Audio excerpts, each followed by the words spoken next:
Welcome to the Hallspace Podcast. It's about connections. I'm your host, Dr. Ritch Hall, and this is a weekly conversation about whatever and however I see to connect things. For people who want to connect, chat, and learn a thing or two about a thing or two.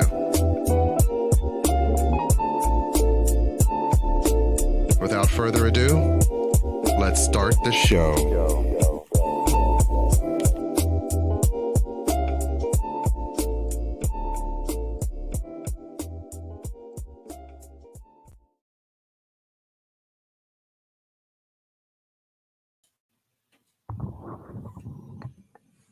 Hello, hello. Hey there. Hey there. Welcome back. Welcome back. I'm not sure that we're live, but we might be recording. It says broadcasting. Like we are. There it is. There it is. Things are happening. Something's happening. We're still working through kinks, y'all. Working through kinks. I'm still learning how to do this. Give us some grace here. Yes. Yes, give us some grace. Yeah. So first, we should definitely remember to do the introductions. I'm your host, Ritch Hall, and I'm here with my lovely and capable co-host and wife, Nicole Hall. Hey there. Hey, everybody.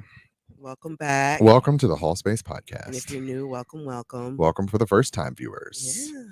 Yeah. And tonight, we got a great show for you. We do. Got a number of topics we're going to go through together. We're going to try to get through them, y'all. Try to get through topics. Try to stay on topic. Try to be, decent television hosts. Yeah. And people. But we'll see how that goes.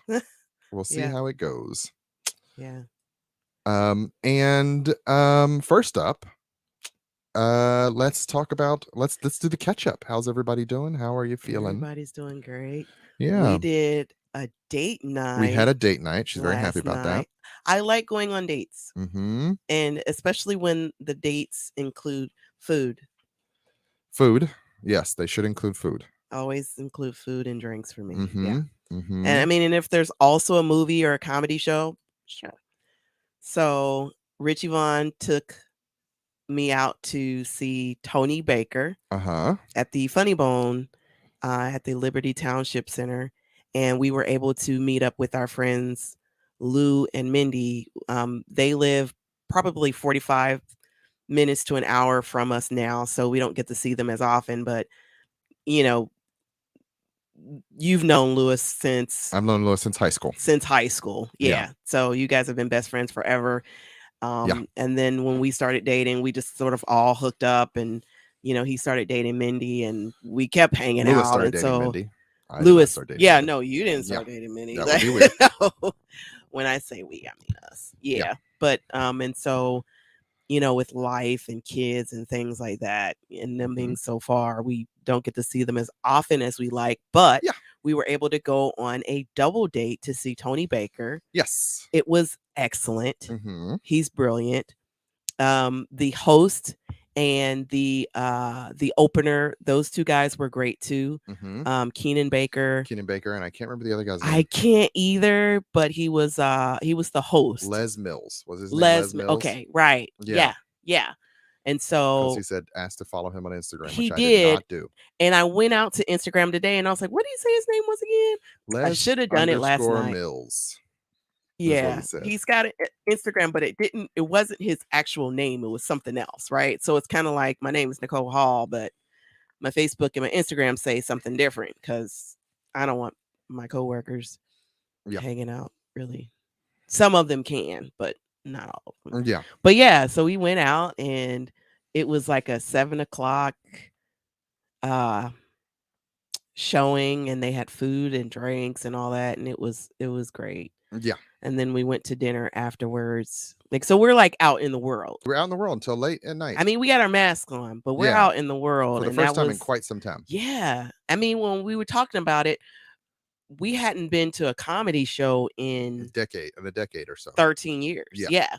We had seen Maybe. Ari Spears at the Funny Bone in Newport.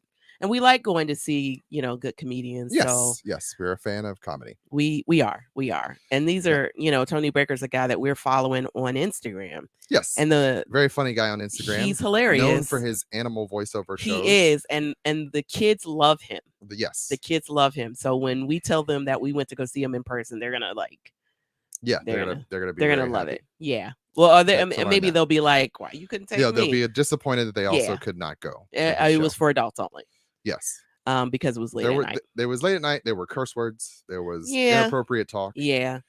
And it was a really good show. Tony is a genius. Who made some really good, poignant observations. He did. He was on his feet for a lot of the show. Yeah. And we saw him. So they did a thing called Keep Your Distance Comedy. Right. Kev on Stage did via his. And they would, I remember that. Yeah. Keep Your Distance Comedy. And they would do these. That was last year while everything was locked down. Yeah. They would stream the comedy shows so that you could view them. And you could still buy tickets to it, but you had to have a ticket to. Yeah, you had to have a ticket to view it. Yeah. And they would stream the comedy show online. Yep. And it was often a very good show. You got to see some good comedians. It was very good. The comedians that you had never gotten to see before. You didn't have to leave your house. And oftentimes he would have people like throw out words or like it was do improv. Basically like a Mad Libs type of comedy. If you could do improv, you're brilliant. People would throw things at him and he would just make like jokes about it. Yeah. And he did a similar thing in his live show this time. It was he did. It was literally him sometimes just talking to the audience and asking them things about themselves. Yeah. Which is why I was glad we were kind of in the back. Yeah. I mean, I would have found it fun, but there was an element of me that was like, is he doing therapy up there? Like, he recently had some tragedy, and so he's talking about how he wants to help people grudges and get over things about themselves that they hold on to, or that they are insecure about. And so he, talked about some of his own insecurities while asking the audience, and the audience about up front theirs. is a lot of men. So you could imagine how that went to suddenly ask men to talk about their insecurities. Yeah. There was a lot of crickets. He had some trouble with the first couple of people trying to get them to talk about insecurities. Yeah. And then by like the third or fourth person, they actually got into, well, I take everything personally, one guy said, and then another guy was talking about holding grudges. And then the lady was talking about holding grudges. Yeah. And then she actually told him what the grudge was, kind of. Yeah. In generic terms. And he was like, that might be an accurate judge. Right. Your aunt did something to your grandma. Right. That might be a valid grudge. Right. And that was it was pretty funny, but it also slowed the whole thing down. Like at first he's making all these jokes about Cincinnati, and he made the standard, Findlay Market's in a pretty bad neighborhood joke. He's like the hood. Yeah. Findlay Market. Right. And we all know if you're from Cincinnati that Findlay Market is a trip. It's like Findlay Market, hood. Right. Yeah. And so, and he also joked about how, people go to Kentucky for cigarettes and alcohol, which genuinely I think people have been doing since I was in high school. So longer than that, it's always been known for those things. Yeah. Because we tax a lot of those things more heavily here in Ohio. We do. And if they go to Indiana for fireworks. Right. And then but what do they have for Hawaii? What do they come for Ohio? And somebody said chili. And he's like, y'all need to come better than that. And he was like, y'all gonna have to stay your game up. Right. No one's crossing state lines. Right. For chili. Let me get some of this chili. Right. And he did a whole bit where he's like using the wall as like a fake map, and then he keeps referring back to it. Awesome. Let's go back to the map. Let's go back. And so it's hard to, recap a comedy show, particularly one like that where the guy is like just making all this off the cuff. It's off the cuff. It feels very organic. It doesn't feel like he's, in this. These aren't like, okay, here's my next joke. Right. It's not set up punchline. It's, very he's natural. Just making the funny out of, whatever loose material he's got and whatever's going on in his head. Yeah. And I think that's fascinating to me, particularly as you come out of, a quarantine where everybody's felt so trapped in their circumstance. Yeah. And there's this guy who can turn that into, like, spin it into a type of gold.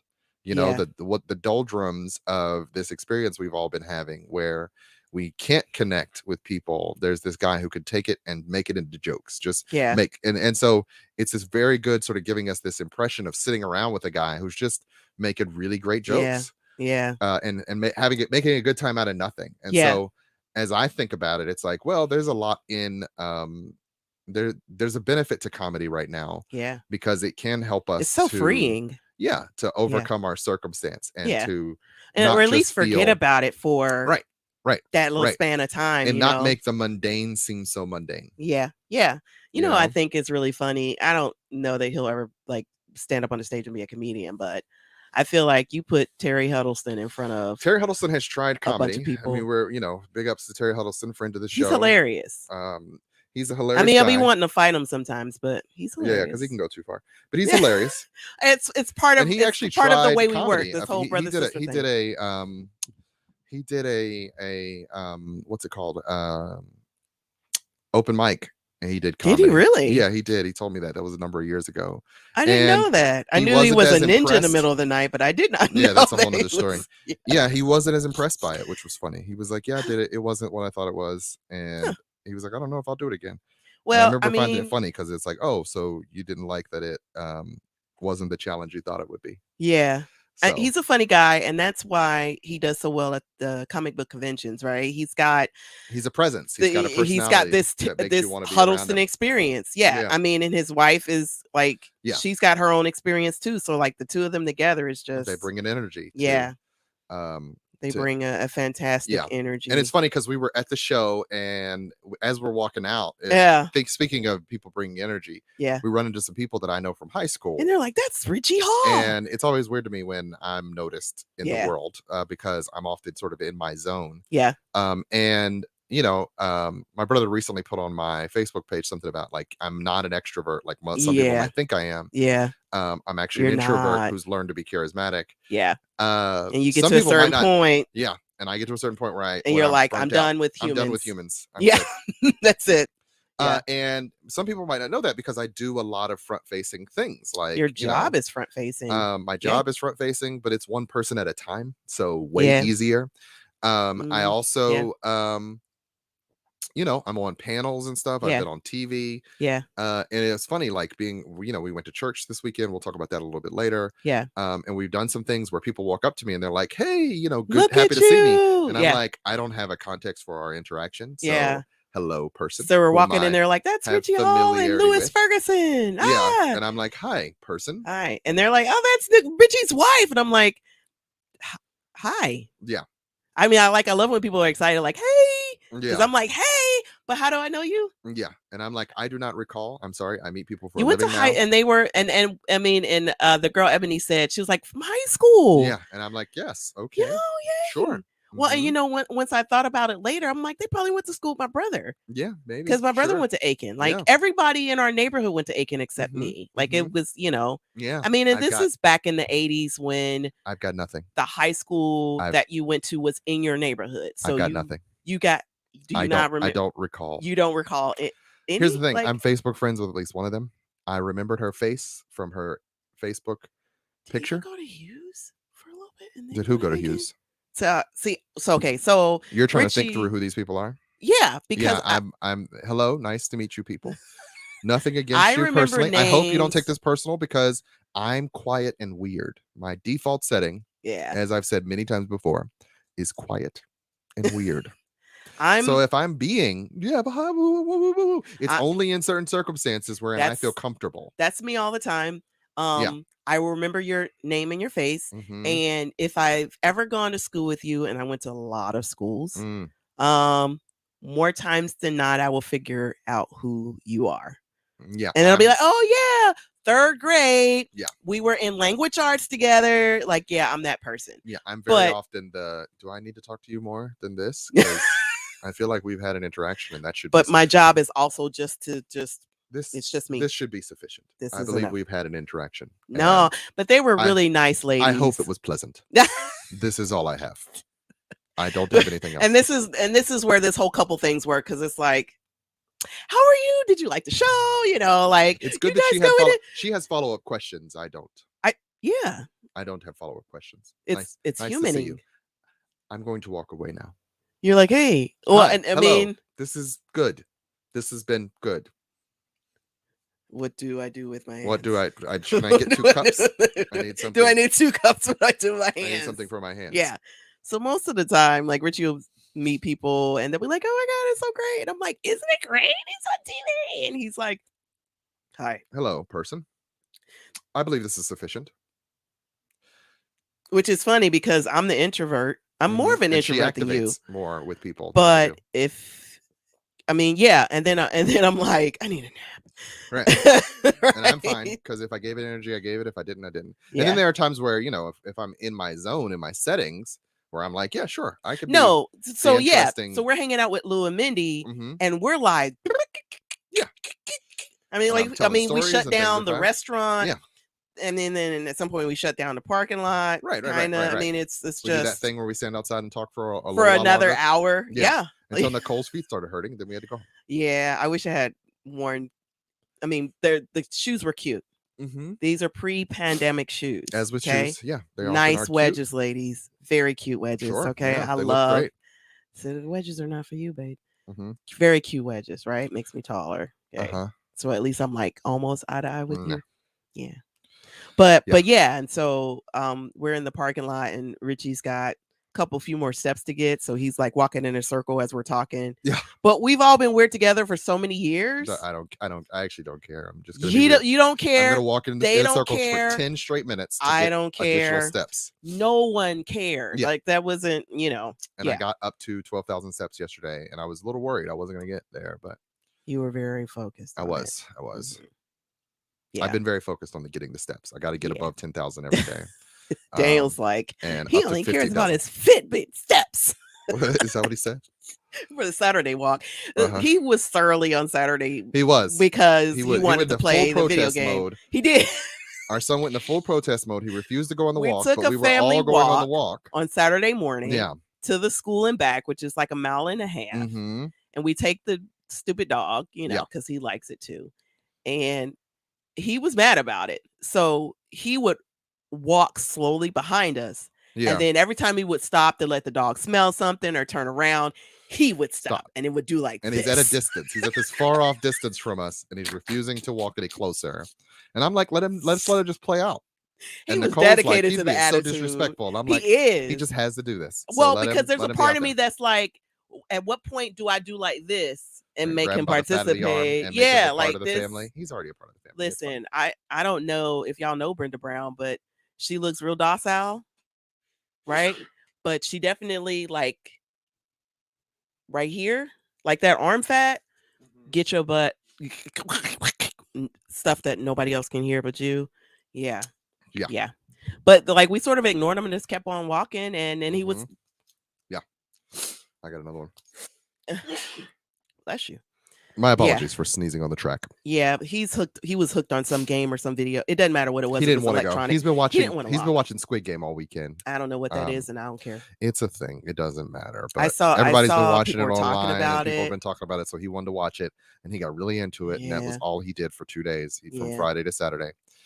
And that's all he wanted to do. But he finally turned around once we got to the school, and then he was fine. He did. And he gave me a hug, which I assumed was because he needed to reconcile being a jerk. Aww. Yeah. But Daniel's our Sour Patch Kid. He's sour. He is, and he's sweet. Cutting your hair off 1 second, and then the next minute he's like, "I'm sorry, I cut your hair." Yeah. My apologies. Yeah. So yes, so far it's been a good weekend, and now we're ending it off with the show. Last week started bad. I want to talk about one brief topic before we move on. Okay. The Facebook outage. Somebody didn't even know Facebook was out for half the day because somebody isn't on their social medias. You sent me a message like, Facebook and Instagram have been down, and I'm like, they were down for like 6 hours. Yes. Oh, 6 hours. They were down. Which is a long time in Facebook. Facebook's never been down that long. No, it's a it definitely caused a lot of problems for a lot of people who were not used to losing Facebook for that amount of time. A lot of people have Facebook and Instagram monetized. Yeah. A lot of people run their businesses through it. So, if it sort of brought to people's mind the idea that you cannot depend on these platforms to, make your full living. Because something could happen and the pipeline is gone, particularly when the rest of the internet's out there. Like Facebook uses itself to not allow people or to discourage people from leaving Facebook. They want you to remain within the Facebook architecture. They do. Or the Instagram architecture. But if your architecture is down, if your architecture is faulty. Yeah. And it reminds me of the social media, what was it? The Social Network movie where, they never wanted Facebook to go down. It was like a big deal. Yeah. No, it was huge. For Facebook to never go down. So when you talk about being down for like 5 minutes, like it's a thing. Yeah. Right. but 6 hours is It's in the world of IT it's way too long. It was most of the day. There were all these jokes and memes about it being the most productive day in the last 6 or 7 years. Yeah. I mean, a lot of people use it socially, but seriously, there are people whose whole lives they're feeding their families. So I people who get are just completely addicted to it because it's an addictive I mean, thing, I think a lot of us are probably, it's, there's another documentary on being addicted to social media and not being able to disconnect and all that other kind of stuff. But if it's your business and it's how you feed your family, then it's your business and it's how you feed your family. Yeah. So, I mean, the intentions and the goals are different, when you're using these platforms to do what you need to do. But I didn't notice. Yeah, I noticed because in between clients and at lunch, I'm often checking it and was like, wow, they're really down for quite some time. It was like right before lunch. And my stuff was cached on my phone. So everything from before was just what I was seeing, and I was backed up anyway, so I'm never caught up. So so I thought it was fascinating that it could go down and that it did. There's a meme going around where there's this guy standing and looking at a bunch of wires. It's like, what do I do here? Right. What's going on? I am curious technically what happened. I don't know that we'll ever get a clear answer on what could have happened. Somebody or could have went wrong. It's just going to be what it was. What happened to your servers, y'all? Something went wrong. Something happened with the servers. Something happened with the network. I mean, with the company that I used to work for, that I'm no longer gonna be working for. The company that you used to know. If something went down, they're texting and they're calling in the middle of the night. Oh yeah. These this big is in the companies. Day, so if it had been in the night, it would have been as bad. Like if it's like 3 a.m, nobody's gonna care. But if it's midday, no one's gonna care in America, but people are gonna care in India. Right. This is 24/7. Right. You're losing something no matter how it works. And the company that I used to work for, they're 24/7 as well. So it's like whenever something went down or something wasn't working, or you couldn't post cash or you couldn't do invoices like that, you pull up all the people that you need to figure it out, and it's always, I mean, it's random, right? I mean, there's some things that you just things happen. Exactly. But I'm always interested in what those things are. I'm just curious technically what happened. So that's just the tech in you. That's the nerd in me. Right. The IT nerd in you. Whereas the rest of us were just like, I couldn't see pictures for 6 hours. How was I going to validate my existence if I don't get likes? You're cutting me off from the likes. I need the likes. Like, share, and subscribe. There should be a picture of Victoria doing that. It should be, because she does it all the time. She does. And she will grow up in a world where, like, we grew up in a world that we had to adopt this. It was funny. So I left we were going to the comedy show. We still needed to get some food for your mom. I run to the store and forget that my phone's on the charger. Because I'm charging it because I'm going to be out tonight and I need to get my phone up to a certain percentage, because I just knew I wasn't going to get 100%. It's not going to last through the night. But I need to be able to last through the good majority of the night. And I'm sitting in the car waiting in the line at Wendy's for some food for your mom. And I'm like, what did I used to do before I had a phone in the car? Have to think thoughts. You're like, I'll just think I didn't have my phone. Right. I gotta what do you even listen to music. I'll just listen to the music and just sit here, I guess, and think clearly. This is novel. I guess I should probably do this more often, because there's no way that I'd be sitting in a line at a drive-through and not be scrolling through something on my phone. There are some times that I remember pre-pandemic, I would go to work and sometimes I just needed silence. And this is like driving to work. Like, I've dropped all the loud kids off and now I'm on the highway. I'm heading down. I got 30 minutes left and I just forget to turn the radio on or the true crime podcast, and it's just like just thinking thoughts. I do that a lot. I mean, I think for a lot of us it's a matter of, okay, how's my day gonna go? What am I thinking about? What are these things that I kind of want to formulate? How do I want to organize things, like just personally, with work, with everything, right? Like, you get this time to sort of just think thoughts. So I've been walking every morning, walking the kids to school, And the walk back, there are times where I will listen to music, sometimes where I don't, where it's just like, let me just have a moment of quiet. Just have And I do quiet. think, you're less stressful. It's hard to be as stressed if you take a midday walk. Yeah. Because some of the little things start to just sort of melt away. Like you could be thinking, Yeah. oh, I got this and this and this, but like you do that, you walk long enough, Yeah. and you're just not stuck in that No, tornado. you're in a different mode, right? Yeah. For me, because I'm home, one of the things that gives me that quiet, that time, is to just sit on the porch, with the cat, and I don't take a device out. I don't take a laptop out. I just kind of sit there and I watch the leaves blow in the tree, in the wind, and so sometimes that's, even if it's just 5 minutes, it's okay. I'm walking away from laundry. I'm walking away from work. I'm walking away from dog. I'm working away from, messy house, all these things, and so sometimes that's kind of what you need in order to sort of recharge to make it through the rest of the day. So yeah, I can see that as something that's, important to do if you can find, a way to do it, Absolutely. Yeah. And so with that, we're really close to a break time. So why don't we go ahead and take a break, and we'll come back and talk a little bit more about what men say they don't want from women. And a certain pastor made Nicole very mad by talking about how you'll never find the perfect woman as a man. So we'll be back in just a moment with more of the Hallspace Podcast. See you soon.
Welcome back. Welcome. Welcome back to the second half of the Hallspace Podcast. Thanks for joining us. Thanks for joining us. Hanging around. As we hang around and talk about things. Mm-hmm. Two people talking about stuff. So Nicole brought this next topic to our attention. She was scrolling through the internets last week and she found a story that was the things that men find unattractive but will not tell you. Won't tell you. And it sparked all kinds of conversations. Yes, it did. It did. Yeah.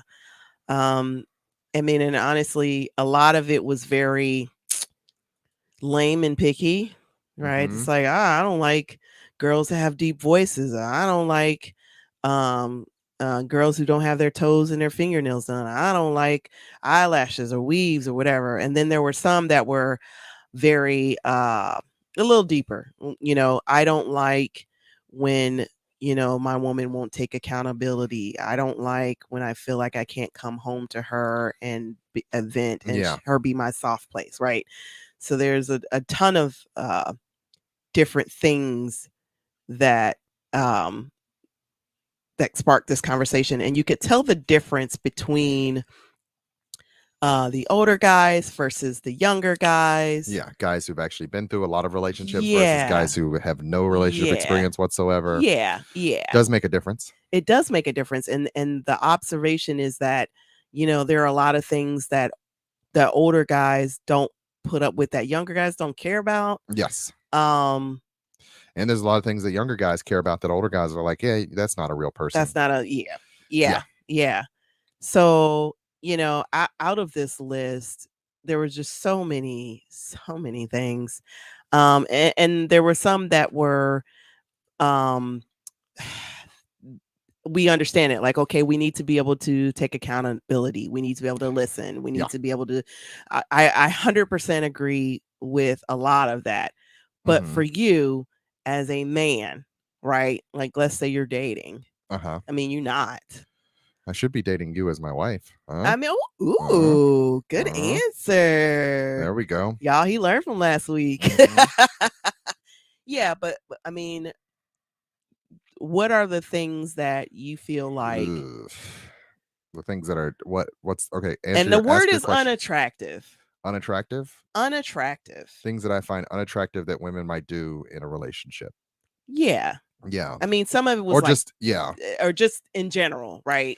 Yeah. I mean, from the people that you're mentoring and coaching, or like, right? Like, what are those guys like? I mean, so for me, always my deal breaker is always willful ignorance. Don't not want to know things, right? That might be important. Yeah. That's very unattractive to me. Not having any interest in learning things. Yeah. Learning new things, not having any interest in, and like curiosity is very attractive to me. Curiosity is important for a person like me. So the idea that you want to explore and understand, and a lot of the guys said that. I scrolled through. So Ricky Smiley posted this on both Facebook and Instagram, and the content, most of it that was really self-centeredness is a big unattractive feature. That was a thing that they didn't. Who's way too into themselves, and as a result, not really into. They're into you and not the we. Yeah. That would be a big deal. Someone who's a little too vain, like I need a certain level of vanity, but there is a line there. So a person who likes themselves enough to take care of themselves, is important, and I think is of value. Right, but not so much that you can't. But not so much that it's the most important thing. Like it's I was raised with some, upper middle class Black values. So appearances are important, but they are not the most important, but they are important. There's a balance. You must maintain. There's got to be, the appearances for sure. Yeah. It's probably, I don't know. There's probably a list. Like I could probably rattle off like a bunch of other things. Yeah. That it's like, oh, this is very unattractive. Like someone who's always angry or bitter. Definitely. That was one of the ones that was listed multiple times. Loud. Yeah, unnecessarily loud. Like there is a loud that's like, oh, you're just being, you're being joyful. Yeah, there's a joyful loud that I don't mind. I'm a joyful loud. Yeah, you could be a joyful loud. I could be a joyful loud. It's rare, but I mean, it's not rare. It's actually not that rare. No, it's rare. But the idea that if you don't know when to turn that off, I think loud when you don't know when to turn it off, or like you just feel like you constantly need to be heard, so you don't care if you're arguing constantly. There's that's a problem. Level of appropriateness to no, understandable. Like just and some of that's just sort of how good are you at reading situations. Like someone who's bad at reading situations doesn't have say the emotional intelligence to understand when it's a bad time to do anything. Yep. Then that's going to be harder than, you seem to understand that there are certain circumstances where you can be the most. Don't be the most right now. This is a bad time. There are other times where it's okay, but now's a bad time, so please don't be the most right now. Constant insecurity, somebody says in here, constant insecurity. Insecurity is hard to deal with, man. Dealing with somebody who's constantly insecure, very difficult. Very difficult. Wearing slippers and bonnets outside, I think that comes under vanity. It's I agree with There's that 100%. A lot of talk online about the people who post on social media every day, and I do think social media is not good for relationships. It can't, like, as with any tool, it could be okay the way that you move. But I think it gives back into vanity, where you are now searching for this thing online, the validation of what you get from online, as opposed to the energy that you could take to form a better and a true connection relationship with an actual person next to you. So I think a lot of like the people who, they're seeking, that's one of the things that I learned very early in the internet. It's like, oh, they're these Instagram models. They're very pretty, but they're kind of empty, because in order to be the type of woman that any man can project his lust onto, she can only cross certain lines. She doesn't have to have a full personality. And I mean, and thus she's only good for the lust thing. She's not. She doesn't have to be a good conversationalist, because that's not what she's selling. I mean, but and honestly, when you think about the time that you spend with a person that becomes your person, you spend so much more time talking and hanging out than anything. And the beauty only lasts but for so long. You got to have something else besides that. So I remember a friend of mine, I think I said this on the show before, I know I've said it out loud to you, when we were in college, she was like, well, I don't want a girl that's too pretty, it's going to be too much for me. And I definitely learned over time that I agree with that sentiment. This woman that's attractive to everybody, and it's like, the top echelon. Like, could I have dated Beyonce? Could I have dated, Halle Berry for real in real life? That would have been, like, most normal guys would be intimidated by that, because it's like, now you're with this girl that literally every night I got to fight to prove my love. Every night I got to fight to prove my love. Right? And it's like, I don't want that. Like, you don't want to fight to prove your love every night. No, I don't. Who wants that? I just like somebody I could chill with. I mean, I like having a girl who occasionally guys glance at her booty, but not like every guy is like, I'm gonna have to stab this dude in the throat just because he got the woman I want. Like, I don't want that type of hate. Who needs that in their life? So I think there's a lot of things that we definitely, when you're talking about like dating, I think we idealize a lot of these ideals around who the person should be and what they have, and I think because sometimes they're going to be unrealistic. Hey, listen, let's roll back, because I absolutely want to be the girl that every guy's like, oh my god, hey, okay, you really? I know you don't like that type of attention. You're right, I do not. Yeah, and when I get it, I'm like, ugh. Right. There are some girls who thrive on that. Our daughter is probably going to be one of those girls who's like, everyone look at me all the time, and she's beautiful. Yeah, she's beautiful, but that's not you. That's not what I want. I mean, look at me.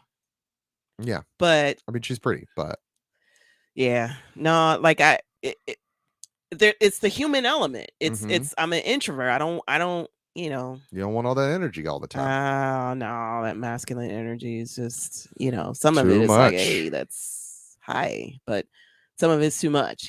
No, but realistically speaking, you want somebody who is in your wheelhouse, like that you can connect with, that is compatible. I think a lot of times we talk about attractiveness, people underestimate compatibility. That compatibility is a major factor. Just because she's pretty, just because she dresses nice, just because she smells nice, doesn't mean she'll be compatible with who you are as a person. And 100%. How many times, and maybe people can leave comments or send us messages, how many times have you had a crush and then you actually got to go out with them, or like a version of them, and you're like, Wasn't what I thought it would be. This is unseasoned chicken. Or as the guy said last night, you just mess around with drywall. He said, yeah, why are you so interested in the drywall? I don't understand why you're fighting for the drywall. Right. Yeah, but like the person that's been rolling with you, and I mean they're cute, but you trying to. Yeah. Everybody thinks grass is greener. It was interesting because there was a writer a while back who wrote like basically that women hate the idea of having to settle in relationships. That often comes up in a lot of different circles. But like that women should like the guy who's more of their friend as opposed to like chasing the bad boy, which is like part of the process of women learning the type of guy they like. Like you have to go through these sort of stages of who you'll date. Yeah. And that you may just, and I remember she was talking about like seeing it as more of a business transaction. Is this person going to be good at the business of a relationship? Versus is he going to be a good partner? A good partner versus the hot partner or the one that you lust after or that you're chasing.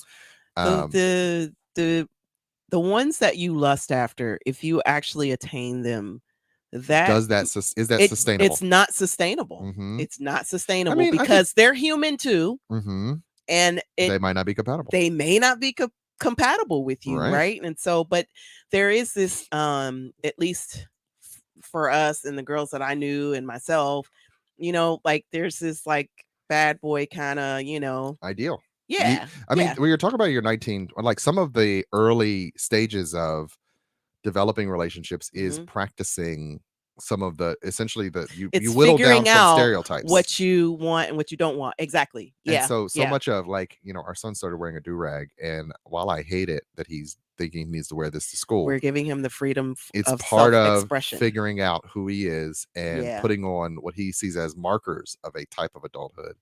Now, I'd like to shave some of those markers off, but some of it's just like, let him see if he likes it or not. Yeah. And then have a conversation with him about the what and the why. He's got this do-rag, y'all, and then he's got the hat to the side. Yeah. And the rag is like hanging off his head like this, like a Smurf cap. That's all I can think. It just looks so silly. It's just. But he likes that he has this article of masculinity. I mean, if y'all see his face when he's wearing it, he's very serious. He's very serious. Okay? He's so sincere. He's very serious. He's very sincere. Yeah. He's standing outside from school when I pick him up, and he's like, yeah. All right, y'all, see you later. Right. And I don't want to stop him from practicing being who he is. Okay, so let's talk about that. I mean, there were things that you did and things that I did that were trending at the time. Yeah. And we got shaved down immediately. Oh, yeah. Immediately. There was no room for that self-expression. LL Cool J had some video out, and he was doing the one leg up and the one leg down on the jogging pants and stuff. My uncle hated that. He was like, what are you doing? I'm like, it's kid.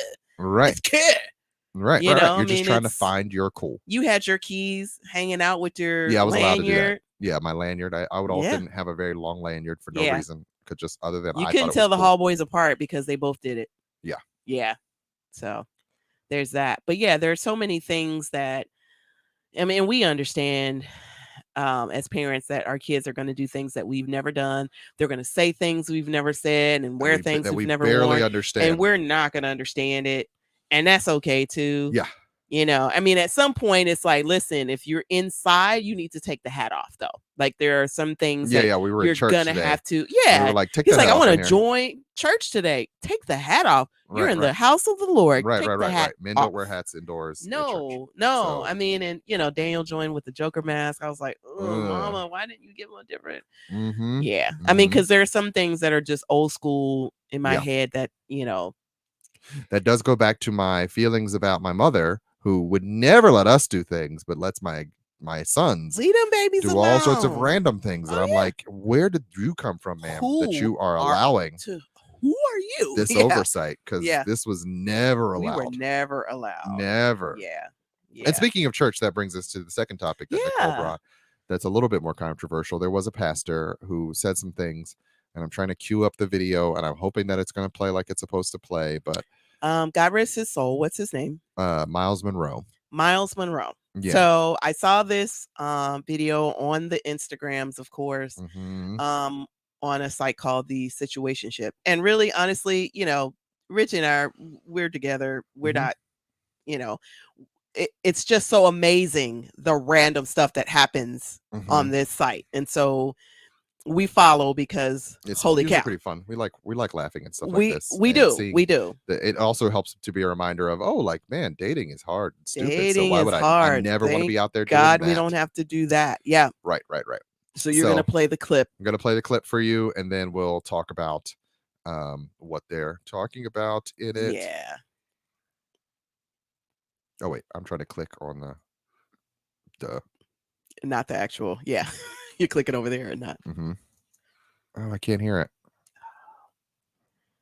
Can they hear it? I don't think they can hear it.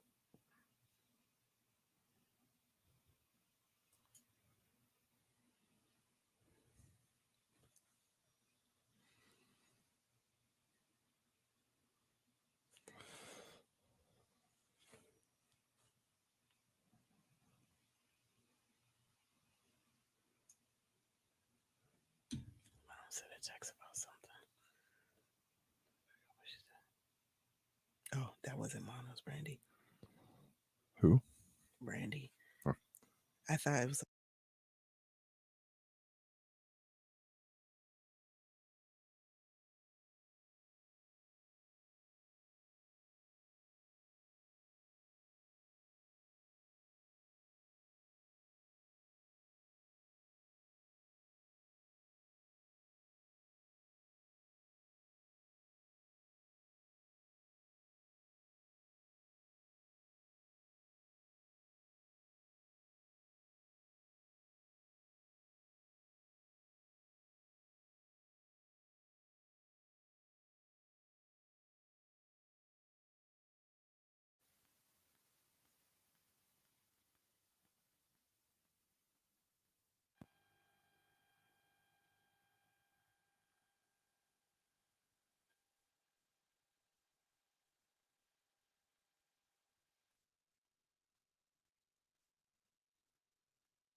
Here's the good part. God will never give a male a finished woman.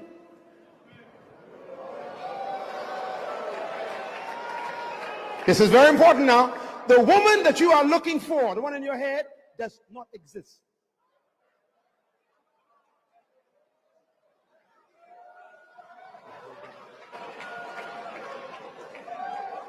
That's why you can't find the perfect woman. She only exists in your mind. God will only give you the raw material.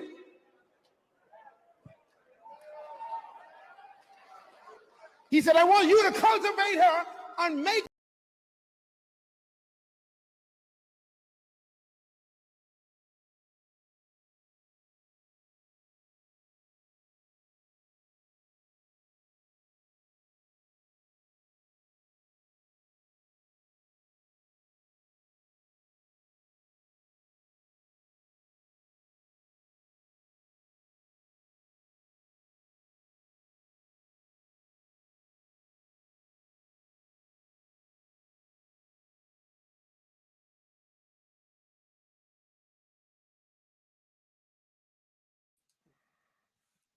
Okay, so Miles Monroe was talking about how a woman is raw materials, and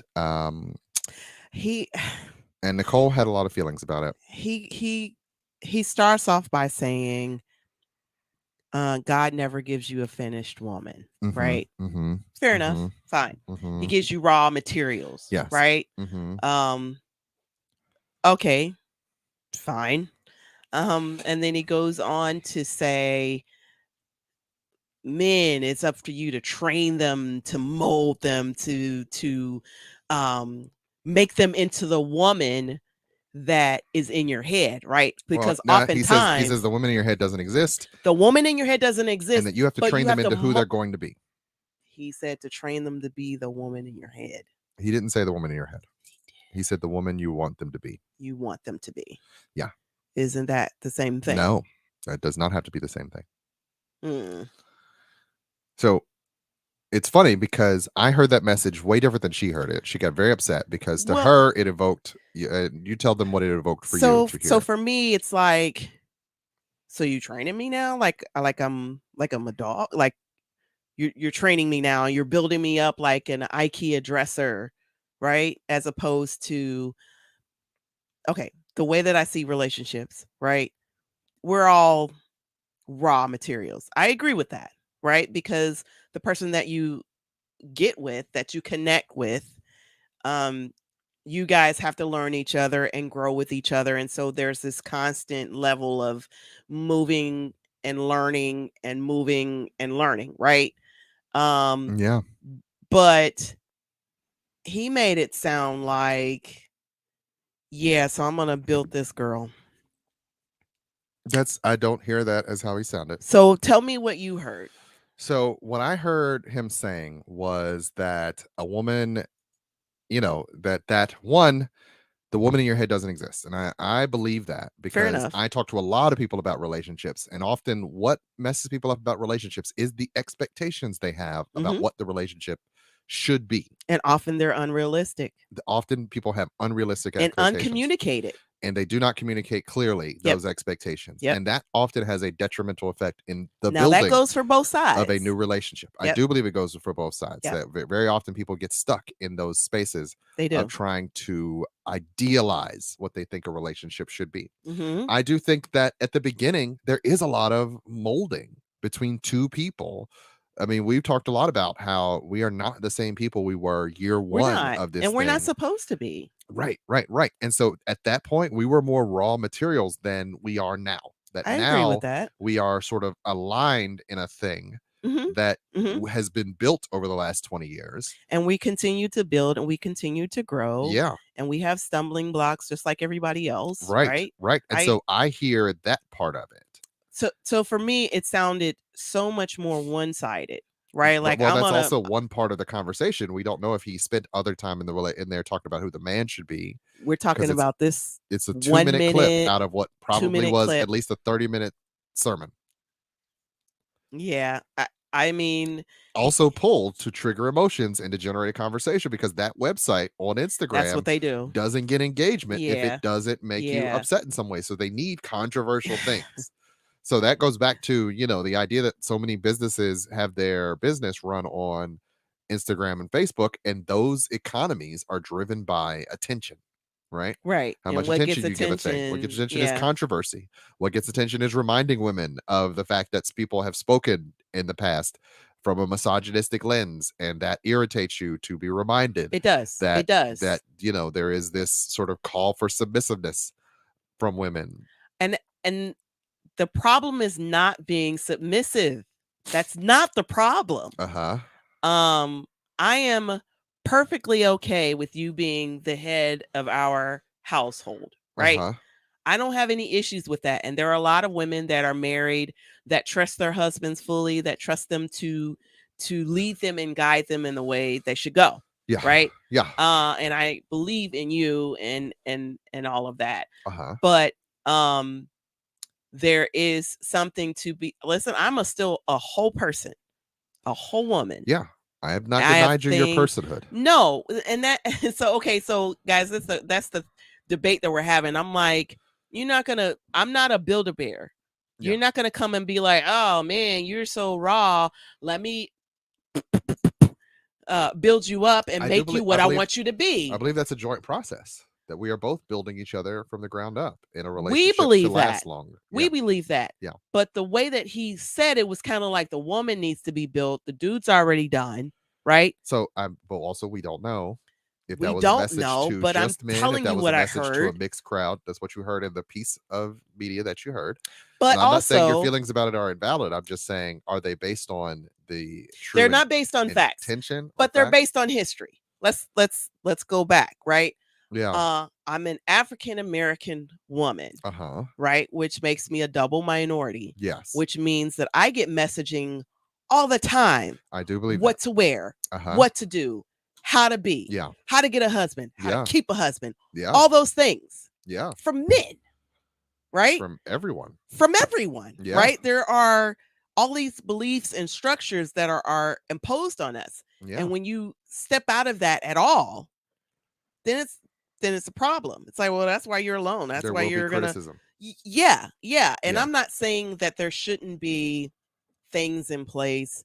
you're going to meet somebody, you fall in love, you guys kind of grow together, right? That's kind of what we did. Yeah. We met when we were 19 and 20 years old, and we just sort of figured it out along the way, the way that a lot of people did. Your parents did, my parents did. Like that's kind of how that goes. But I think the wording that he's using makes it's like you said, it infantilizes the woman. I don't think it intends to do that. I'm not sure that was his intent. And he wasn't even really talking to women in that statement. I think I disagree with that. He's saying two men. The image of the wife. Two men. You need to build these girls up. The image of the wife you have in your mind is not what you think it is. I heard him saying you need to be a leader. You need to be a good leader. You need to be a godly leader. You need to be thoughtful. You need to be encouraging. You need to be supportive. See, that's your lens though, babe, because that's how. But also the message was for the husband, the man. That's your lens. Yeah. That's how you approach our family, which is why it works. But there are some other kinds of ne'er-do-wells that'll be like, nah, he said I need to build you and you need to do what listen, I don't want you to wear this. I want you to go here. I want you to call me when you get there and back. And you should have the discernment to recognize when it is a toxic relationship and maybe not for you. I agree with that. I agree with that. Extricate yourself from a relationship wherein that person is being toxic in that leadership. And that's part of it, right? So I agree that who you decide to hit your wagon to determine who's the head of your house, if you're a woman of God, you gotta be sure. Makes a difference. Know that you have babies with this man. He's gonna. The family is a whole unit. Right. And that influences the entire family and the people around you. You know, his actions are important, right? His intent is important. So I don't know. I didn't like the words he used. I understood the sentiment, but it was kind of like,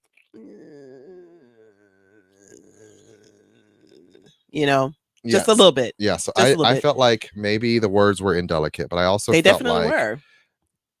Some of what he was saying was based upon his point of view of what he believes the man should be in a relationship. So I didn't think that was totally wrong. And like I said, maybe he could have been a little better, but I didn't think that it was. I thought it was.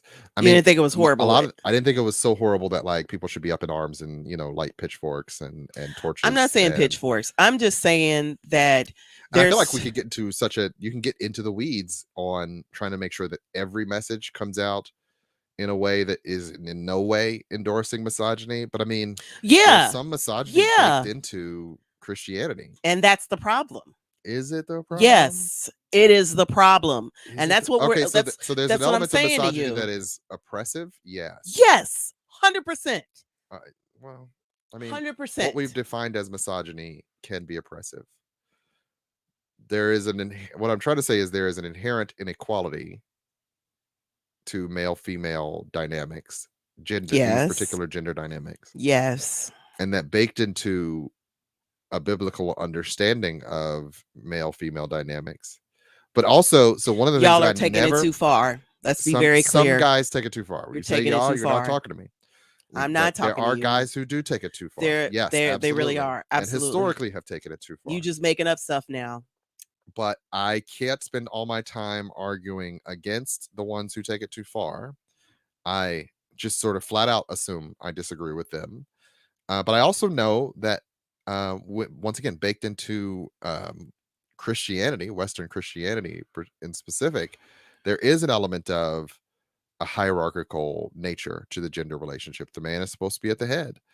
So, things have changed to where you can't say some of the things that you would have said in the past. And that actual clip is years old because, as I said, Reverend Miles Monroe is no longer among the living. Yeah. So, maybe at the time he said it, it was more of the way people spoke about some of these issues, and that it doesn't sound good today because things have changed today.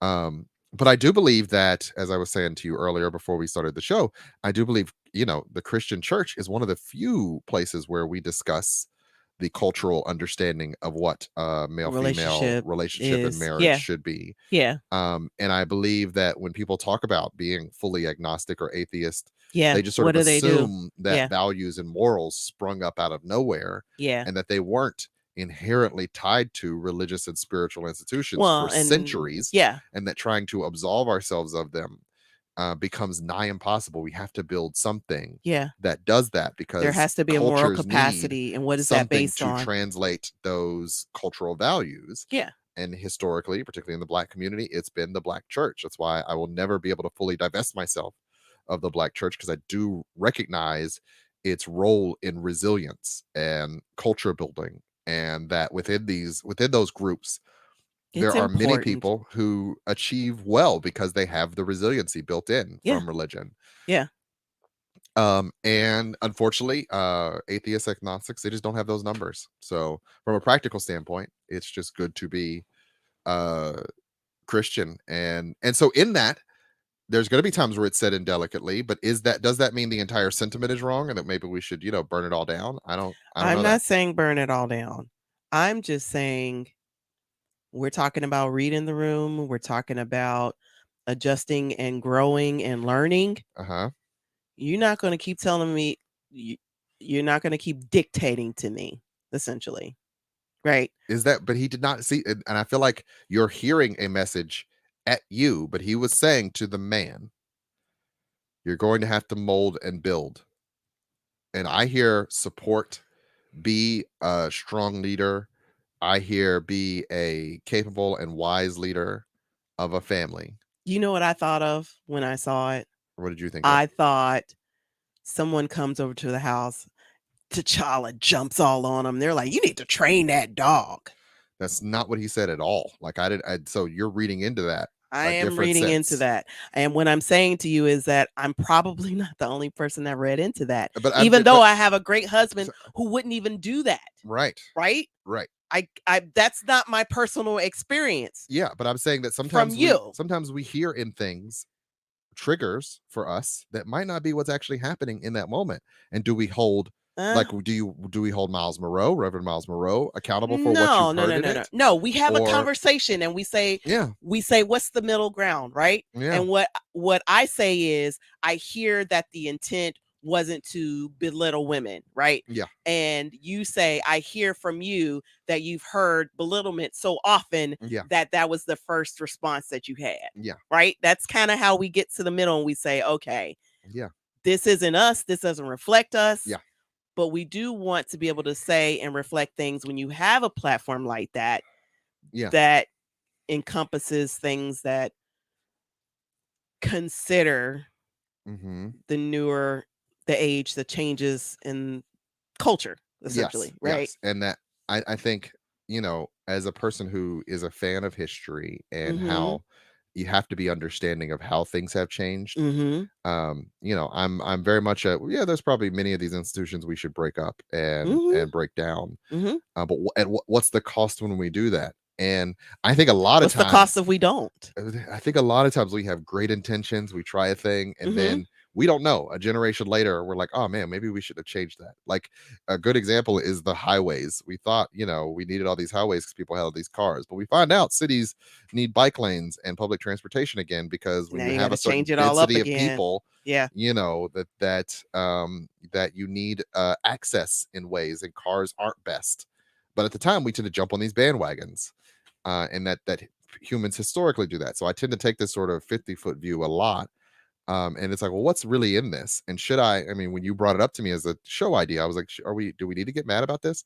And I don't mean to do that to invalidate you. It's just a matter of like, but I'm not mad. Are you getting sparked about this? One interesting thing about doing a show with your wife is you do have to stop and go, are you mad at me? I'm not mad at you. I'm not talking about you. Show version, we're just having an argument about a thing. Because for the most part, nothing from the show ever bleeds out into our personal lives. Yeah, these are always to have hypothetical conversations and arguments. Are mostly, But let me tell you what. But I try to remain aware of whether or not I'm going to step over a line by saying the wrong thing. Let me tell you what got me proverbially sleeping on the couch. So let me tell you what. Like if we're ever discussing something and I bring it to you,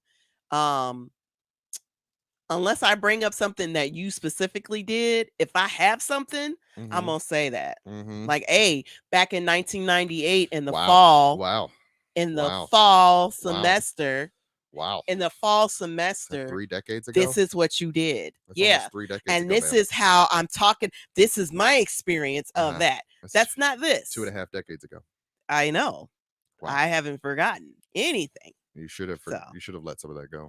Yeah, I do let a lot of the stuff go, but a lot of the stuff we talked about are things that, I mean, it's like you said. It's like, oh man, should we, we made the changes with the cars and the lanes and stuff like that. It's growth. Yeah. And you figure out what works and you figure out what doesn't. But if you don't try, you never know. Yeah. And you never need know. to be able to have conversations about stuff without getting too upset. Gotta have the conversation. Communication is key. It's one of those. I'm gonna be passionate no matter what. So yeah. That is true. That's what it's gonna be. So have you met me? Yeah. No, I know you very well. Yeah. In the biblical sense. And that's a good place for us to stop the show and call it a day. You know what the music means. You know what the music means. Our time is up. I say good day, sir. I say good day.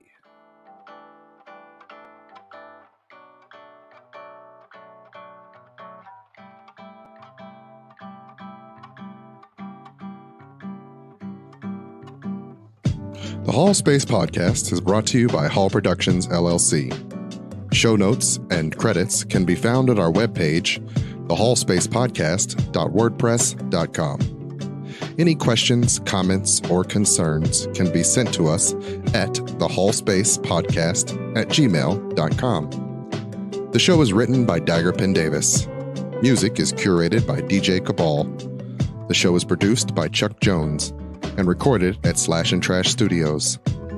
If you like what you hear and you want to hear more, please be sure to like, share, and subscribe. And I hope you all have a good week.